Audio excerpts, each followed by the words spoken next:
बता रहा है कि अगली कोई मीटिंग यूपी में भी रखने का है इंडिया का।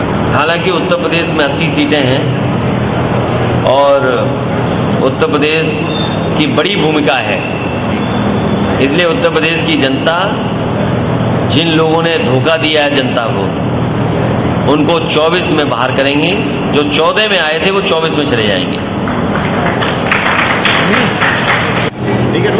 अरे आइए सुभाष बाबू, ऊपर आ जाइए, ऊपर आ जाइए, ऊपर चले आओ। आज रक्षाबंधन का पावन पर्व है, क्या संदेश देना चाहेंगे देश और? मैं रक्षाबंधन के त्यौहार पर आप सबको बहुत बहुत बधाई और शुभकामनाएं देता हूं। जो भी त्यौहार आते हैं कहीं न कहीं हमें जिम्मेदारी को याद दिलाते हैं। आज रक्षाबंधन है। मैं समझता हूं दुनिया में शायद भारत ही एक देश है जहां पर इस त्यौहार को मनाया जाता है। और आज के दिन यही संकल्प लें कि हमारी बहनें, हमारी माताएं, बेटियां सुरक्षित रहें और उनकी हर तरीके से हम लोग रक्षा कर सकें। जहां आज हमारी बहनें राखी बांध रही हैं, वहीं इस रक्षाबंधन पे हम लोगों को संकल्प लेना चाहिए कि उनकी पढ़ाई से लेकर के और उन्हें कैसे समाज में आगे बढ़ा सकें, उनको कैसे सम्मान दिला सकें, उनके लिए समाज कैसे तैयार हो कि कहीं भी किसी स्थान पर वो सुरक्षित महसूस कर करके काम कर सकें और अपने जीवन को बढ़ा सकें। आज रक्षाबंधन है, महत्वपूर्ण दिन है।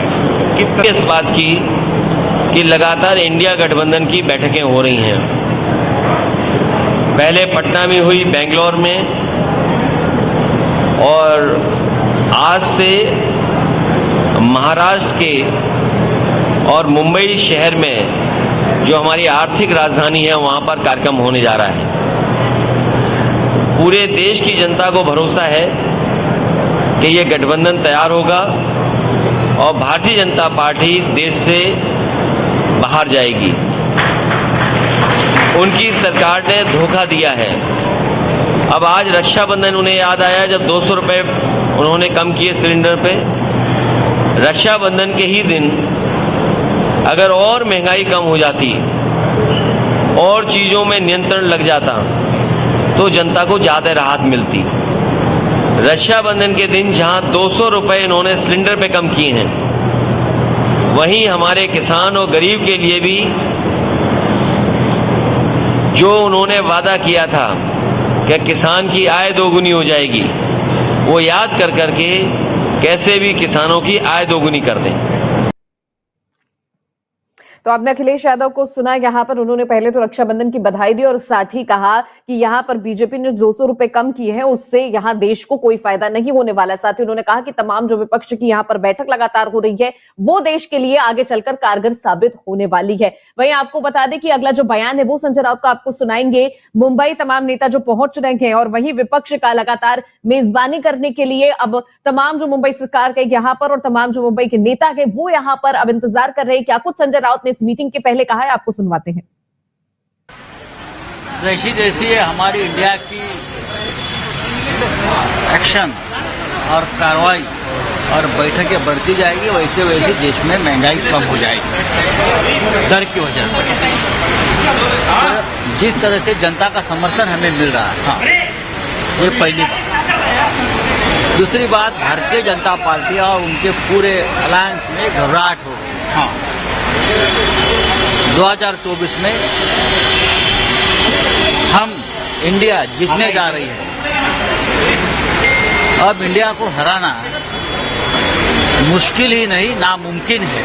लेकिन कल जिस तरह से ममता बनर्जी ने राखी बांधी, ये कहा जा रहा है कि रक्षाबंधन का जो धागा है वो तो मजबूत है, लेकिन आपके गठबंधन का धागा मजबूत नहीं है, ये जो है बीजेपी की तरफ से। गठबंधन का धागा रक्षाबंधन की तरह ही मजबूत है।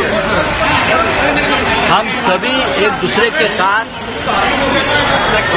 ऐसे रिश्ते से बांधे हैं जी, वो रिश्ता है इस राष्ट्र की रक्षा का, हाँ, देशभक्ति का, और एक कोई रिश्ता हमारा तोड़ नहीं सकता। हमारे में कोई मतभेद नहीं है, मनभेद नहीं है और किसी प्रकार के भेद नहीं है। आज आपने देखा होगा पूरी तैयारी मुंबई में हो रही है, हो चुकी है। डेलीगेट्स का आना शुरू हुआ है कल रात से। आज शाम को बैठक की शुरुआत होगी, कल तक चलेगी और देश के सामने एक बहुत बड़ा एक एक्शन प्लान लेकर हम जाएंगे। एक आखिरी सवाल की संयोजक पर बात बनेगी क्या? क्या शरद पवार साहब भी वन ऑफ दी नाम है, एक क्या उनका नाम भी सामने आ सकता है? जो बात हम चार दीवारों में करना चाहते हैं वो हम मीडिया के सामने नहीं करेंगे, ये हमारा पहला नियम है। एक इंटरनेशनल अखबार में खबर छपी है अडानी के खिलाफ सामने आया है कि जिसमें लोगों का पहले तो अनावरण होगा, उसके बाद इंडिया के स्ट्रक्चर में कई सारी कमेटियां बनाई जाएगी। मैंने आपको कहा कि वो बात हमारे चार दीवारों में हमारे बैठक में होने वाली है, इस बारे में मैं बाहर आकर बात नहीं करूंगा। लेकिन मैंने कहा कि जिस तरह से इंडिया आगे चल रही है हमारा अलायंस, वैसे वैसे बॉर्डर में चाइना जो घुस गया है ना, वो भी पीछे हटेगा हमारी ताकत देखकर। तो संजय राउत को आपने यहाँ पर सुना, उनसे सवाल किया गया कि ममता बनर्जी ने जो रक्षा बंधन अमिताभ बच्चन और उद्धव ठाकरे को बांधा है, वो जो बंधन है वो तो बहुत मजबूत है, लेकिन क्या आपकी विपक्ष की गठबंधन का जो धागा है क्या वो भी उतना मजबूत है? तो उन्होंने कहा कि बिल्कुल रक्षाबंधन जितना ही मजबूत ये गठबंधन का धागा है, क्योंकि तमाम जो चर्चाएं हैं वो लगातार होती रही कि दरारें आ गई हैं, और वहीं शरद पवार को लेकर तमाम चीजें हुई, वहीं केजरीवाल को लेकर तमाम जो चर्चाएं लगातार होती रही और ये बातें सामने आई कि दरार जो है वो यहाँ पर हो सकती है। फिलहाल उन्होंने कहा कि INDI की इस मीटिंग को लेकर और जो लगातार विपक्ष एकजुट हो गया उससे बीजेपी डर गई है और इसी वजह से तमाम जो महंगाई कम करने के ये पैंतरे शुरू किए गए। उन्होंने ये भी कहा